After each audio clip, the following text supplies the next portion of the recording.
The potato story. Not so long ago, in a field out in the country, a wee little potato grew underground. His name, funnily enough, was Potato. Potato grew bigger and bigger every day, but he was still a small potato. The littlest in the potato field, actually, but Potato didn't mind. His mother told him that even small potatoes can achieve great things. He was a happy potato with big dreams, and he knew exactly what he wanted to be when he grew up. Every night when Potato went to sleep, his mum would tell him stories about his relatives. Potato's great-grandfather, grandfather, father, and all his uncles had all grown up to be chips. Delicious hot chips. Soft and fluffy chippies. They were soft and fluffy on the inside and perfectly... Yeah. They were perfectly golden and crunchy on the outside, cooked to perfection. And how he longed... I like the crunchy bits on the chippies. You like the crunchy bits? And how he longed to be a chippy too. Other potatoes grew up to be other things like potato soup, or jacket potatoes, or fancy things like potato gratin, or boring things like boring old mashed potato. But not Potato. Mashed potato. Not Potato. Potato was going to be a chip too. He knew it with all his heart, that being delicious was his destiny. When harvest time came, Potato knew that the time had come to say goodbye to his mum and go off into the big world on his own. He knew where he was going to go from all the stories, and he could not wait. First he would go to market, and then to a home, to a kitchen actually, where all his dreams would come true and he would finally be a chip. Potato was dug up and given a good wash with lots of other potatoes. And by the time he found himself on a shop shelf, Potato was looking his very best. He had made some friends too. Pete, Mike and Bob. Pete was a monster of a potato. He was one of those really long and really fat potatoes that are at least the size of 3 potatoes in one. Anyone looking at him could see that he was destined to be a chip. He could even be a contender for the longest chip in the world. It really was not very long before a lady doing her groceries took Pete home. Pete soon found himself in a kitchen where he did become a chip. Back in the shop, Potato sat there waiting and waiting for someone to come along and buy him. One day, an old lady came by and picked Potato up. She turned him around and even went to put him in the bag. But then she changed her mind. She put him back on the shelf and she chose another potato instead. And then she hurried away to finish her shopping. Poor Potato. He was so sad to be rejected. He wondered to himself what made her choose the other potato, who was called Phil. Potato had seen Phil around. There was nothing amazing about Phil. He was nothing like Big Pete. Phil was an average, plain old potato. Potato began to wonder if there was something wrong with him, and he pushed the thought from his mind because he remembered his mother's words. Every potato has a destiny, Potato. So Potato waited, and he waited. A few more times, and he'd been picked up and turned over and looked over. But every time he was put back on the shelf, and other potatoes were chosen. Just as Potato began to lose hope, a boy came over to the potato shelf. He said to his mother that he wanted to choose the potatoes, and his mother told him that he could. He could choose 4 potatoes, but not to get ones that were too small. Potato's heart sank. He knew that the boy would not choose him, because Potato remembered that he had been the smallest potato in the field. Potato feared that he would never see his dream of becoming a chip come true. Potato watched as Mike was chosen, and he tried to smile goodbye. Potato closed his eyes. He was happy for Mike. but he couldn't help feeling a bit jealous and sorry for himself. But that didn't last long, because just then Potato felt the little boy's fingers around him, and he felt himself moving. He opened his eyes just in time to see the potato shelf one last time, as the boy put him into a bag with Mike and 2 other potatoes.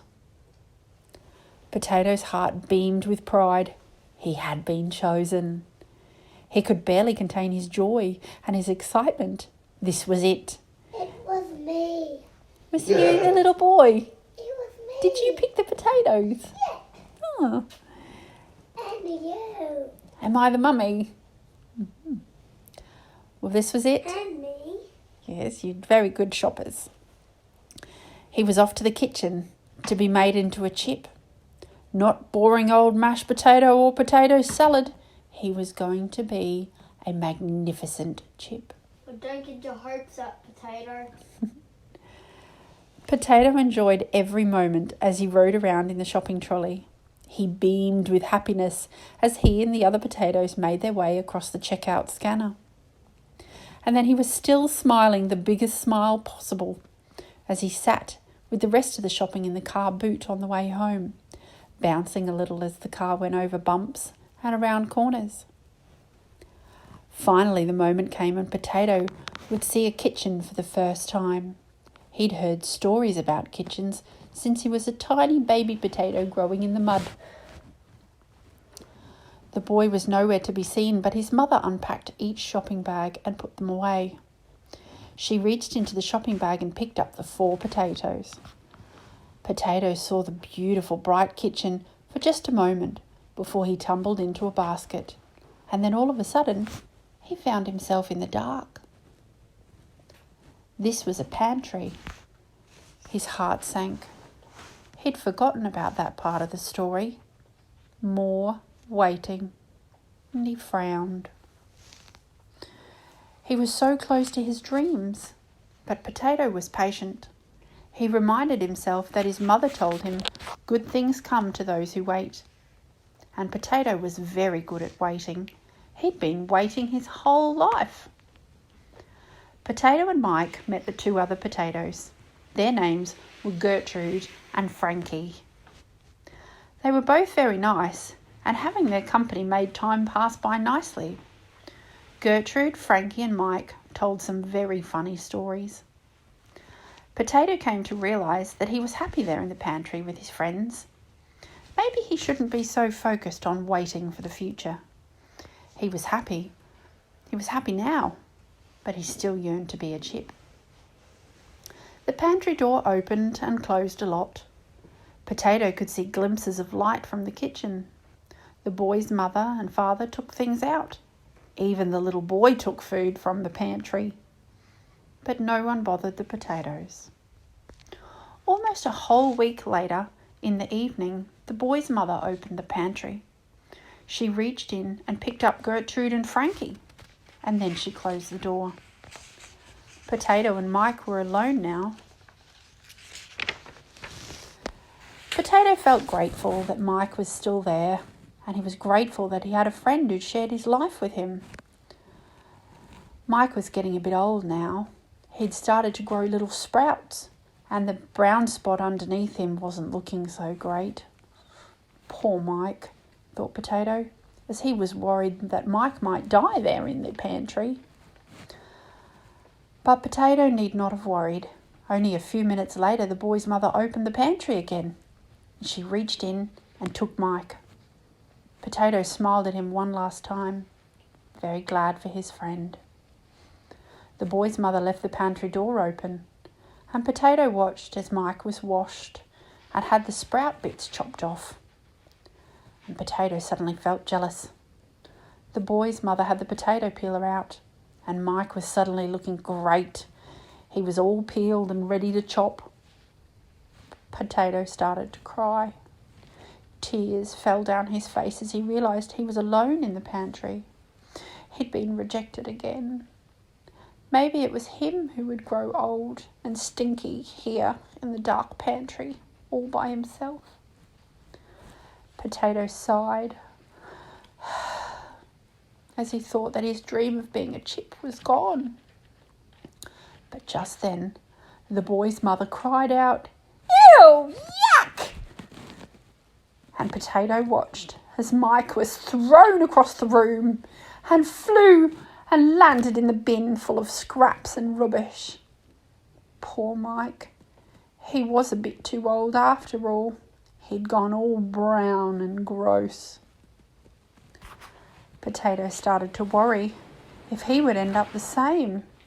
He was smaller than Mike, but he wasn't much younger. Potato didn't get long to feel sad about Mike, because just then the boy's mother reached into the pantry. Potato was surprised as she picked him up and took him out into the bright light of the kitchen. And as she walked him over to the sink, he could see the beautiful bench top, the chopping board, the knives, the stove top and the oven. His heart was suddenly exploding with the realization that this was his moment. The moment all of his waiting had been for. The moment when all of the waiting would be over and he would finally meet his destiny and he would become a chip. The boy's mother gave Potato a wash under the tap and dried him with some paper towel. Potato felt as clean could be. And he felt that he was sparkling as he lay there on the chopping board. The boy's mother picked up the potato peeler, and not long after, Potato was naked. He had another wash and another dry with the paper towel. How lucky he felt. He couldn't be a jacket potato without his potato skin. Potato knew that this is the moment. It would all be decided what he would be. If the boy's mother cut him into chunks, he would probably be a roast potato. Or worse, boring old mashed potato. If she cut him into slices, the dream was over. He'd probably be potato bake. Potato prayed and hoped that the boy's mother would cut him into strips, big, thick strips, the perfect shape for a delicious, fluffy but crunchy hot chip. Potato took a deep breath as the boy's mother picked up the knife, and he sighed a huge sigh of relief as the knife chopped him from his top to his bottom. There was no way that this potato was going to be potato bake. And as the boy's mother started to chop him into rectangular strips, Potato started to cry. He was that excited. Everything that he had ever dreamed about was about to happen. He was now an uncooked chip. But just then, the boy's mother turned the chopping board to the side, and Potato felt the knife chop him again. Wait! No! Potato realised that the boy's mother was not leaving him in strips. He was cut into cubes. Tiny little square bits of potato. Chips aren't cubes. His heart broke. Potato would never be a chip. Potato again remembered his mother's words. Every potato has a destiny, Potato. So Potato realised that his mother was trying to tell him that it didn't matter if he didn't become a chip. He could still be something, and that would be okay. And Potato thought about why he wanted to be a chip. He wanted to be a chip because all the potatoes in his family had been chips. He wanted to be a chip because chips are delicious, and everybody loves chips. Potato realised that it wasn't being a chip that mattered. He just wanted to be delicious, and he wanted to be loved. Potato began to smile. Things are going to be okay, he told himself. Potato salad is made with cubes. I think I will be the most delicious potato salad in the whole world, said Potato, as he went into the boiling water in the pot on the top of the stove.